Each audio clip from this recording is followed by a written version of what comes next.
I feel so strongly about this is because I, along with a handful of other journalists at the time, tried to give an alternative point of view about the potential dangers of the way the government was handling this. And we all found it so difficult to speak out. You know, I was basically not on the BBC for the entire duration of the pandemic because I was giving awkward opinions. And I was interested from your perspective how hard it has been, how long it has taken you to get anybody to listen to your story, because I imagine when this first happened, it was really felt like it was being hushed up and it was hard to get anybody to listen.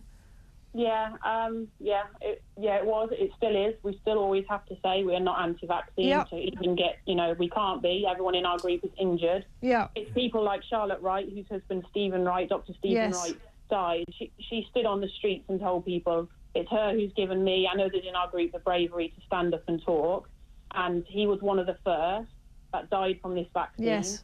There's others. Lisa Shaw, she also died from the vaccine. She's not currently in the litigation group.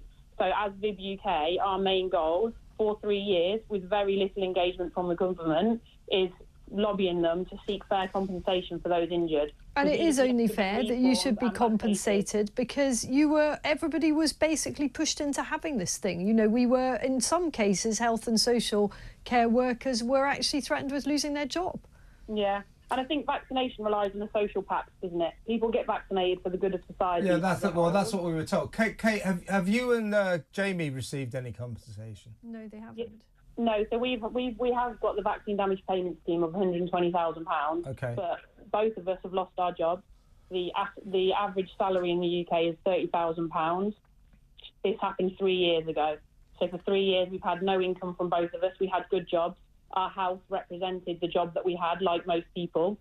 We're now at risk of, when we have to remortgage, losing that because Jamie can't work again. I can't work in the same capacity because he has had, like I said, 299 appointments. I'm spending time lobbying the government, looking after our children and caring for Jamie. So I cannot work in the same capacity.